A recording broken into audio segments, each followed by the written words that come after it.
तो ये भारत बोध सिर्फ नगरीय सभ्यता के लोगों से नहीं होगा। भारत की स्वतंत्रता सिर्फ प्रयागराज, दिल्ली, मुंबई, कलकत्ता, मद्रास जो आज चेन्नई है, नागपुर, पुणे, इतने जगहों, साबरमती, इतने जगहों से नहीं हुई है भारत की स्वतंत्रता मिली है। भारत की स्वतंत्रता मिली है जब जन जन तक, वनों में रहने वाले लोग, गांव में रहने वाले लोग चल पड़े जिधर दो डगमग में चल पड़े कोट पगोसी और, ये जब भावना आई थी मोबिलाइजेशन का, तब जाके राष्ट्र स्वतंत्र हुआ है। ये बोध जब तक नहीं होगा तो अखंड भारत का बोध कहां होगा? फिर तो लोग अपना भारत समझेंगे कि हमने स्वतंत्रता दिलाई। जब उन्हें लगेगा पूरा भारत ही उठ खड़ा हुआ था तो स्वतंत्रता मिली, तब भारत बोध होगा।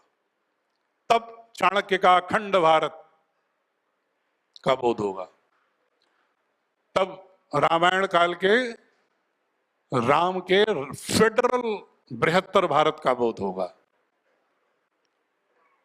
मैं क्यों फेडरल कह रहा हूं कभी और चर्चा करूंगा, क्योंकि मैं मानता हूं जो फेडरल स्ट्रक्चर है ना, को एग्जिस्टेंस बिटवीन द कंट्रीज, राष्ट्रों के मध्य सहअस्तित्व की अवधारणा सबसे पहले दुनिया में भगवान राम ने लाई। उन्होंने लंका को विजय के बाद विभीषण को राजा बनाया और उसे अपना, विभीषण को अपना अधीन नहीं बनाया, उसको मित्र बनाया। सुग्रीव को उन्होंने पूर्ण राज्य दिया किष्किंधा का, तो उसको उन्होंने मित्र बनाया, अधीन नहीं बनाया। निषाद राज गुह को उन्होंने मित्र कहा। मलेशिया से लेकर के इंडोनेशिया तक उस दौर में जो उनके प्रतिनिधि थे, सबको उन्होंने स्वतंत्र स्वायत्तता दी। यह उदाहरण कोई आधुनिक नहीं है, हमारी संस्कृति का पुरातन है। इसलिए मैं कहता हूं कि शिक्षा में, भारतीय शिक्षा बोर्ड का उद्देश्य है शिक्षा में रामत्व लाना, शिक्षा में कृष्णत्व लाना, शिक्षा में शिवत्व लाना। लेकिन हमारे राम, कृष्ण और शिव भ्रामक अवधारणाओं से गुथे हुए राम, कृष्ण और शिव नहीं है। शिव है तो शिवो हम, सब में शिव है।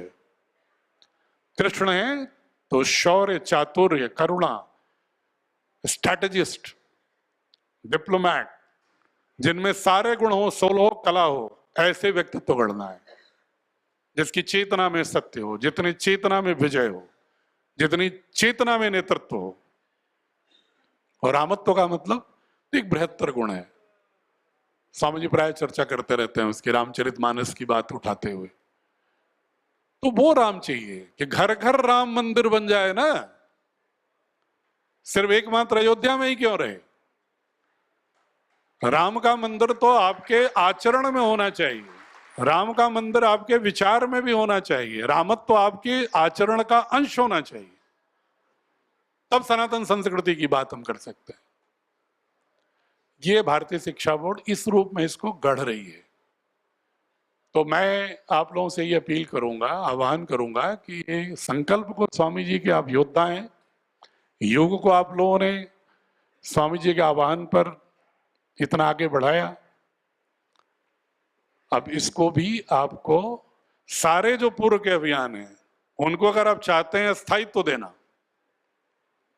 सिर्फ युग विशेष में, इसी कालखंड विशेष में नहीं, बल्कि उसको सार्वभौमिक बनाना, सार्वकालिक बनाना, अपनी सनातन की सातत्यता, निरंतरता को एक स्थिर गति देना, तो उसके लिए भारतीय शिक्षा बोर्ड के माध्यम से बाल मानस को इसके अनुरूप गढ़ते हुए उन्हें परम सामर्थ्यवान बनाकर वैश्विक नेतृत्व की क्षमता दे करके और भारतीय बोध के साथ आचरण का भाव गढ़ना होगा। उसके लिए आपको बहुत पुरुषार्थ करना होगा। पुरुषार्थी हैं आप, इसलिए मैं आह्वान कर रहा हूं। कोई काहिलों से कोई नहीं करता है, प्रमादियों से कोई आह्वान नहीं करता है। और बहुत ही चयनित करके आदरणीय राकेश भाई ने आप लोगों को पतंजलि से जोड़ा होगा, और स्वामी जी के आशीष और उनकी संकल्पना से आपकी चेतना पूर्णतः अभिसिंचित होगी, तभी आप अपना गृहस्थ जीवन के अन्य कार्यों के साथ साथ भारतीय संस्कृति के लिए इतने समय आप ऊर्जा निकाल रहे हैं, तो ये भी बहुत बड़ी राष्ट्रभक्ति का द्योतक है। लेकिन ये मां भारती आपसे उम्मीद कर रही है कि उत्तिष्ठ जागृत प्राप्य वरान नवोदत, रुको मत कि आपने योग को बढ़ा दिया रुक गए, नहीं। आपने स्वदेशी की धारणा को थोड़ा आगे बढ़ाया रुक गए, नहीं।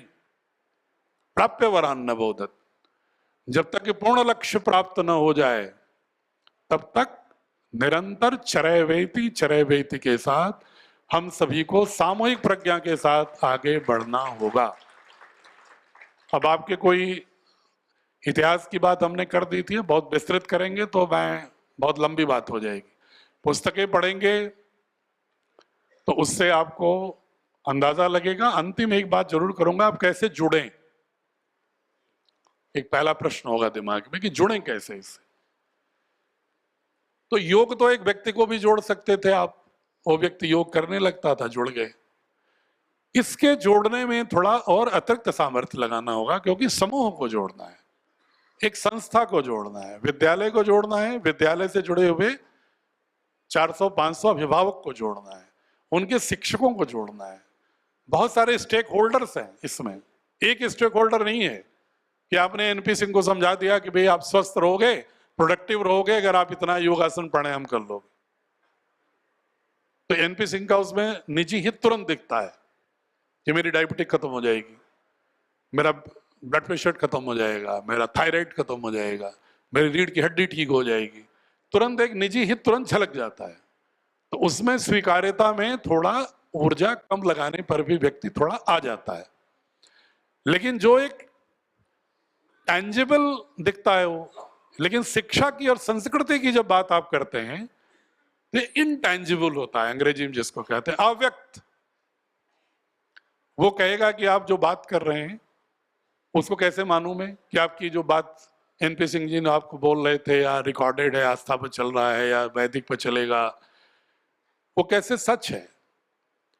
तो आप उसको जब बताएंगे कि भाई तुम एक बार अपने विद्यालय में तमाम प्राइवेट पब्लिशर की किताब चलाते हो, चलो अभी एफिलिएशन लेने में तुम्हें संकोच लग रहा है, मान लो किताबें तो ऑक्सफोर्ड की चलाते हो, नेक्स्ट जनरेशन की चलाते हो, बहुत सारे चलाते हो, 50 पब्लिशर घूम रहे हैं जिनकी चलाते हो।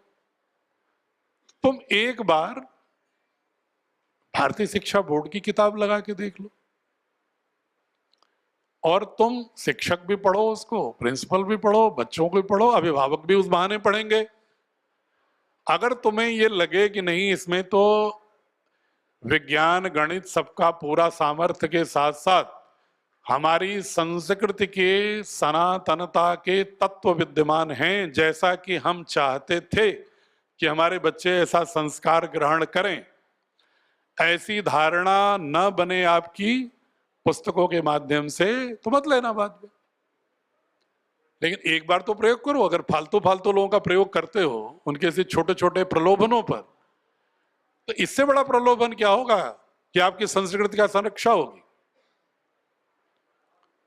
तो ये अगर पुस्तकों से जोड़ दें आप विद्यालयों को, बहुत सारे ऐसे विद्यालय होंगे जो आपके लोग परिचित चला रहे होंगे, बहुत सारे विद्यालय ऐसे होंगे जो आपके परिवार के ही चला रहे होंगे, बहुत सारे ऐसे होंगे मित्र चला रहे होंगे, बहुत सारे ऐसे होंगे जो भारतीय संस्कृति की निरंतर बात करते हैं, उनमें उनकी रुचि है, उनके अंदर थोड़ी छटपटाहट है कि काश ऐसा होती पुस्तकें, काश ऐसा होता। हर आदमी पुस्तक तो नहीं बना लेगा ना, इसके लिए तो मैं भी बना पाया हूँ, 3-2.5 साल से लगा हूँ और 8वीं तक की बना पाया हूँ, और 300-400 प्रोफेसर और 2000 अच्छे शिक्षकों को पूरे देश से जोड़ने के बाद तब इस स्तर पर आया हूं। और वो भी उसको मैं पूर्ण नहीं मान रहा हूं, अभी हमारी उस यात्रा अभी चल रही है, अभी भी मैं संशोधन परिमार्जन की प्रक्रिया में ही हूं। लेकिन निश्चित रूप से उसमें आपको 90% पूरा दिखेगा। तो वो अगर आप, तो एक व्यक्ति एक स्कूल तो नहीं बना देगा, कट पेस्ट कर सकता है, लेकिन पूरी धारणा के साथ एक सम्यक सुव्यवस्थित ढंग से किसी विचार और आधुनिक शिल्प सामर्थ्य और कौशल को पिरोए किताब में कि बोझ भी ना बने किताब, पृष्ठ भी बहुत ना बढ़े, और अभ्यासों के माध्यम से, एक्सरसाइजेस के माध्यम से, डू यू नो के माध्यम से, चित्रों के माध्यम से, कॉमिक्स के माध्यम से कैसे हम भारतीय संस्कृति को स्थापित कर सकें, और सारी गणित विज्ञान का सारा सामर्थ्य देते हुए, तो एक बार आजमा के दे देखो भाई। बहुत लोगों को आजमाए, कहते थे ना कि सबको देखा बार बार, मुझको देख लो एक बार मुझे भी देख लो।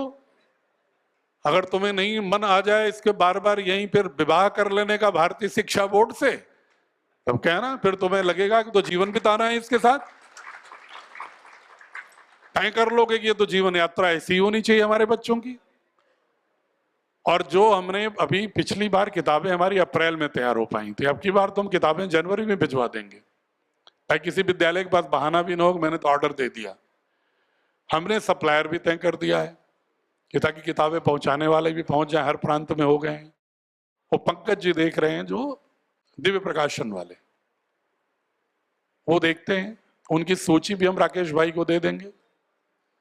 आपको मालूम रहे कि अगर कोई पूछता अच्छा मिले कहाँ किताब, तो आप तुरंत बता सको। वेबसाइट है, डायरेक्ट भी मंगा सकते हैं दिव्य प्रकाशन की वेबसाइट पर, ऑर्डर बुक्स ऑर्डर करके। वो भी है वेबसाइट, राकेश जी अनुरोध है कि नोट करा दीजिएगा सबको। डायरी में लिखवा दिया है, बिल्कुल, बहुत बढ़िया, बहुत बढ़िया। तो आप उनको तुरंत कांटेक्ट करिए, सप्लायर्स का और भिजवा दूंगा मैं नंबर। सप्लायर में कोई कंफ्यूजन हो तो आप सीधे दिव्य प्रकाशन वाले पर ही फोन करके या उस पर डाल के पूछ लीजिए, अवेलेबिलिटी हो जाएगी। और एक बहुत कारण होता है कि स्कूल वाले कहेंगे भाई मुझे किताबों से तो प्राइवेट पब्लिशर को छूट दे देता है, उससे मेरा थोड़ा इकोनॉमिक लीवर ठीक हो जाता है। तो उनसे कहिए जो आपका आर्थिक यकृत है ना, लीवर, उसको हम फैट तो नहीं दे पाएंगे, लेकिन इतनी छूट दे देंगे कि वो सरवाइव करे। समझ गए इशारों में आप?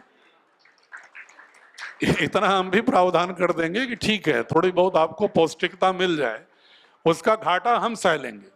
स्वामी जी ने कहा कि सिंह साहब आप आर्थिक हानि की चिंता मत करिए। हमने जो रेट लिखा था नो प्रॉफिट नो लॉस पर दिया था। प्रिंटिंग, किताब, क्वालिटी आप देखिएगा, आपको उसके कागज की क्वालिटी, चित्रों की क्वालिटी, कंटेंट की क्वालिटी, पेपर, प्रिंटिंग, सब कुछ मिलेगा आपको। तो आपको एक प्रसंग बस बता दूं, याद आ गया कि जो कवर है ना हमारा हर किताब का, कवर, लोग कवर पर ध्यान नहीं देते कि क्या लिख रहे हैं।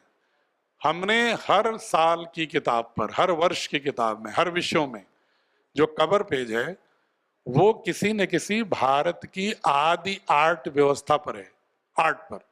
जैसे कोई गोंडवी पर है, कोई वर्ली आर्ट फॉर्म पर है, कोई संथाली आर्ट फॉर्म पर है। तो जितनी भी हमने और कोशिश किया है, हो सकता है कि आप लोगों को लगे थोड़ी मेरी आत्मा ना जो अदृश्य भारत है उसकी ओर जुड़ी रहती है। अदृश्य भारत उसको कहता हूं मैं जो नीतियों से अभी पूरी तरह लाभान्वित नहीं हुए। तो वो मैं जो जिनको आदिवासी क्षेत्र कहते हैं लोग, उनकी जो आर्ट फॉर्म है वो लुप्त हो रहा है। शहरों को लोगों को मालूम नहीं है। हमें वेस्टर्न आर्ट तो मालूम है, नंग धड़ंग, लेकिन जो बहुत ही सात्विक हमारी कला पद्धतियां वो नहीं मालूम है। क्या बोध होगा भारत का जब भारत की लोक नृत्य नहीं जानोगे, भारत के लोकगीत नहीं जानोगे, भारत के लोक कला नहीं जानोगे, लोक चित्रकला नहीं जानोगे, तो क्या भारत जानोगे? तो आपको उसमें आर्ट फॉर्म भी कवर पर ही मिलेगा और उसके बैक पर उसके बारे में लिखा हुआ मिलेगा, ताकि बच्चा 8वीं तक आते आते कम से कम 8-10 भारत की आदि चित्रकलाओं के बारे में भी बोध हो जाए। मैं इसको इसलिए बताया कि एक एक चीज पर चिंतन के साथ बना है। ऐसे नहीं कुछ भी फोटो लगा दो, किसी भी आर्ट फॉर्म में लगा दो। उस किताब की कीमत हमने नो प्रॉफिट नो लॉस पर रखी थी, लेकिन पूज्य स्वामी जी का हृदय बहुत बड़ा है। उन्होंने कहा कि आपकी इतनी जो कोशिश है हम लोगों की धारणा स्थापित करना बच्चों में, अगर वो किताब सिर्फ इस बात पर अटक जाए कि कोई विद्यालय वाला कहे कि मुझे तो इसमें 30-35% मिलता है, आप में तो मिलेगा नहीं, तो प्रशंसा तो खूब करेगा आपकी किताब की, लेगा नहीं। तो बोले, हमसे बोले कि आप दिल बड़ा कर लीजिए, घाटा हम लोग सह लेंगे, और ठीक है, उसमें उनको भी बना दीजिए लाभार्थी। तो ये, लेकिन वो लगभग सप्लायर कह रहे हैं साहब हम मनाएंगे, इतने पर मान जाएंगे शिक्षक विद्यालय तमाम, उन्होंने हौसला दिया है। आपका थोड़ा हाथ लगेगा तो लोग जुड़ेंगे, और एक बार जुड़ जाएंगे तो फिर भाग नहीं पाएंगे, मैं गारंटी दे रहा हूं आपको, क्योंकि फिर वो बंध जाएंगे। क्योंकि आज पूरे देश की सांस्कृतिक चेतना जो है ना, वो भारत के साथ सापेक्ष मुड़ चुकी है 80% लोगों। जी सर, मेरा एक क्वेश्चन ये था, एक मेरा स्कूल है, करीब 200-300 विद्यार्थी हैं, और मेरी ये कोशिश रहती है कि हम भी जो मानवीय मूल्य की किताबें हैं या सनातन धर्म से जो है हमारा युग धर्म की किताब है, उनको लागू करें। किताब हम तक पहुंच जाएगा, आपके मार्फत हम मंगा लेंगे। बोर्ड के समय हम क्या करेंगे जब बोर्ड आएगा, क्योंकि झारखंड में तो हमारा ये बोर्ड स्कूल नहीं चल रहा, या उसको कैसे एडमिशन कराएंगे या फिर बोर्ड कैसे दिलाएंगे? ऐसा है ना कि 8वीं तक के लिए किसी बोर्ड की जरूरत नहीं होती, 8वीं तक के लिए। जी, 8वीं की बात बता रहा हूं, तो अभी हमारी पुस्तकें जैसे 8वीं तक तैयार है ना, तो आप अगर 8वीं तक की पुस्तक तो बहुत आसानी से ले सकते हो। पहली बात, हमारे सिलेबस को यूज कर सकते हो, उसका एक प्रोविजन है अप्रूवल फॉर सिलेबस। सभी लोग सुनिएगा ताकि ये सवाल आएंगे वहां। 8वीं तक के लिए अप्रूवल फॉर सिलेबस एक प्रोविजन होता है, सीबीएसई भी रखी है, हमने भी रखा है। इसमें सिर्फ है कि आप हमारे सिलेबस को प्रयोग कर सकते हैं, हमारी किताबें ले लीजिए, पढ़ाइए, हम आपके लोगों को ट्रेनिंग देंगे, शिक्षकों को, ठीक है। ट्रेनिंग हम फ्री दे रहे हैं, पुस्तक में थोड़ा बहुत जो पौष्टिक लाभांश भी आपको जोड़ रहे हैं विद्यालय को, इसके अलावा ट्रेनिंग भी फ्री दे रहे हैं। और सिलेबस के साथ अप्रूवल की फीस मात्र 5100 रुपए है, एक सिंबॉलिक, और हमेशा के लिए, उसको चेंज नहीं कर रहे हैं कि हम हर साल मांगेंगे आपसे विद्यालय से। मीडियम की बात आपने की, तो मीडियम हम हिंदी इंग्लिश दोनों में ही कर रहे हैं। हिंदी में चाहते हैं किताब तो हिंदी में मिल जाएगी। आगे बता रहा हूँ, बोर्ड का नंबर आता है 9वीं से, ठीक है। अगर आप हमारे बोर्ड बिल्कुल नए हैं, आपके पास कोई दूसरे बोर्ड में नहीं है, तो हमारे बोर्ड से अप्लाई करिए, और उसके प्रोसीजर्स हैं। बाकी अब इतना डिटेल बात करेंगे तो 1 घंटे लग जाएगा उसमें।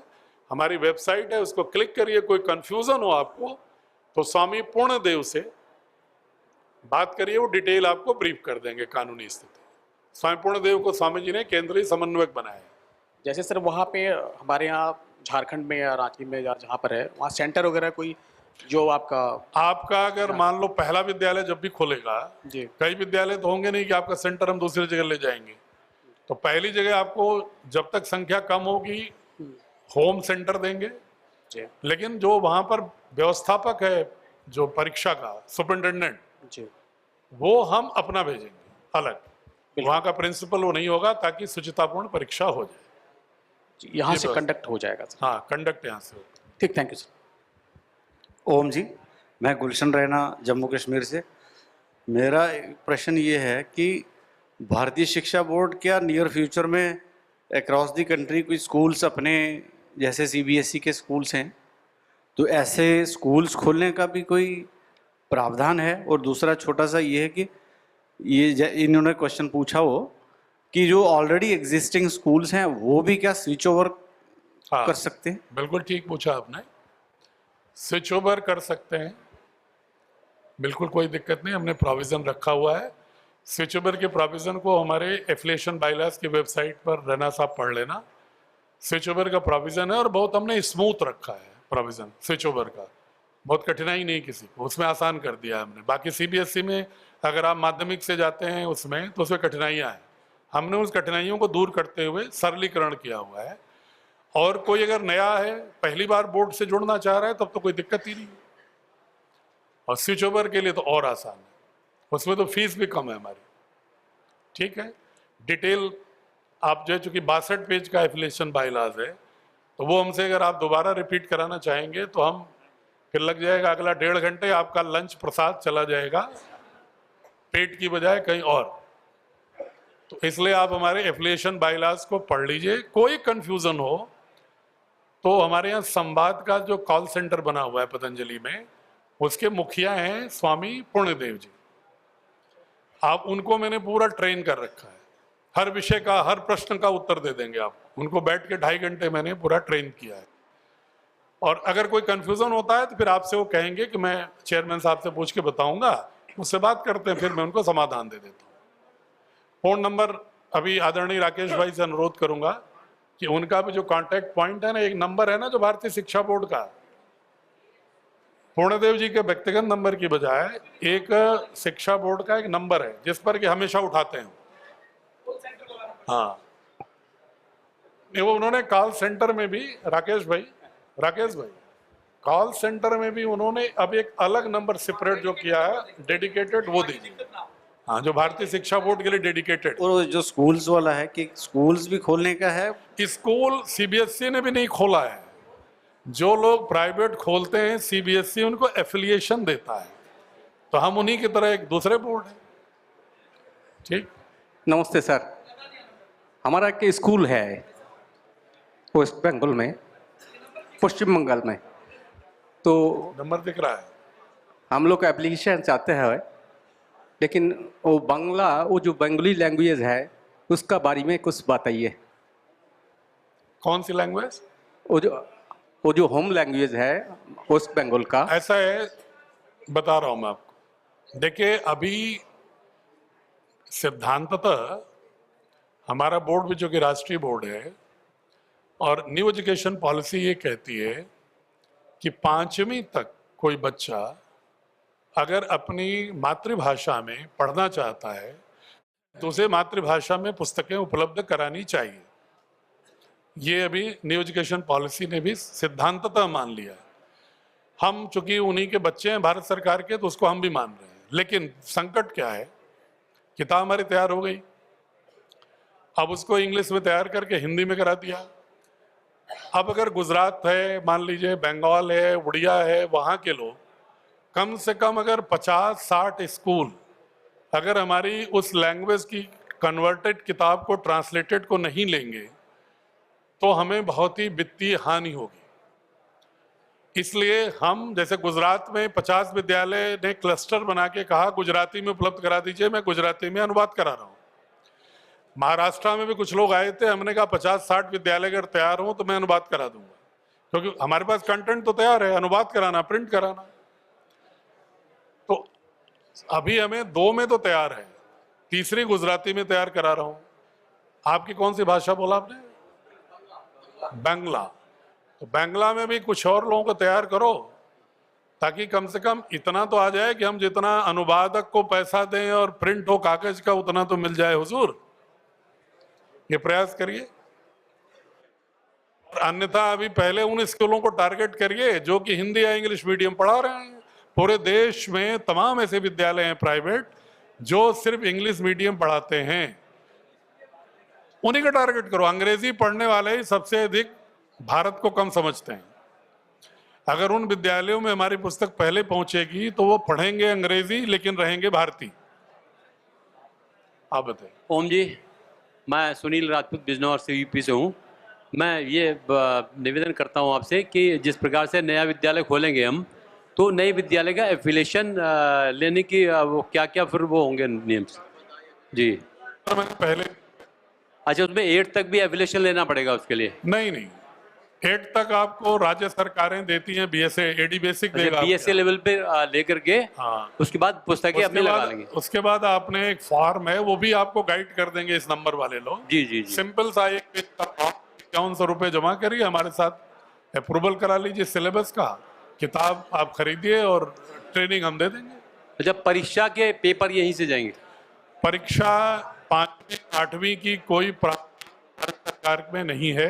अच्छा, वहीं परीक्षा ले सकते हैं? बता रहा, आप परीक्षा इंटरनल लेंगे जी, लेकिन जो प्रश्न पत्र का मॉडल है वो हम सारे विद्यालयों को भेजेंगे, ताकि हम पाया वही मूल्यांकन में भी बच्चे क्षमता आ रही है।